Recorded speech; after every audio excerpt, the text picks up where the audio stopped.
ఉన్మాదము కలిగిన వారు తీసుకోవాల్సిన జాగ్రత్తలు. హాయ్ ఫ్రెండ్స్, నమస్కారం. నేను ఓంకారం ఫౌండేషన్, ఓంకారం ఆయుర్వేదం నుండి మాట్లాడుతున్నాను. నా పేరు మౌనిక.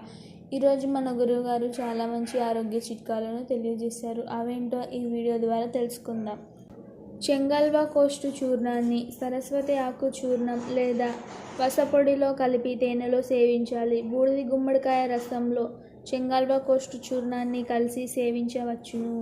దిర్శన గింజలు లేదా కానుక గింజలు సమంగా గ్రహించి పొడి చేసి తేనె, నెయ్యితో సేవిస్తే అన్ని రకాల ఉన్మాదాలు శమిస్తాయి.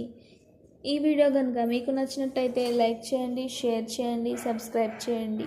ఉన్మాదమునకు కామెర్ల గురించి తెలుసుకుందాం. హాయ్ ఫ్రెండ్స్, నమస్కారం. నేను ఓంకార ఫౌండేషన్, ఓంకారం ఆయుర్వేదం నుండి మాట్లాడుతున్నాను. నా పేరు మౌనిక. ఈరోజు మన గురుగారు చాలా మంచి ఆరోగ్య చిట్కాలు తెలియజేశారు. అది ఏంటో మీకు ఈ వీడియోలో తెలియజేస్తాను.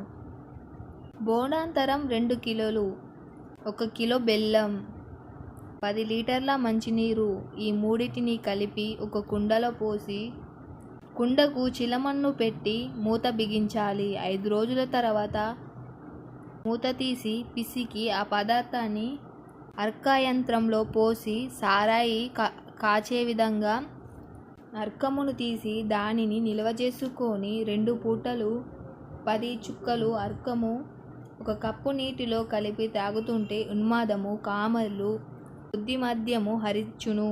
ఈ వీడియో కనుక మీకు నచ్చినట్టయితే లైక్ చేయండి, షేర్ చేయండి, సబ్స్క్రైబ్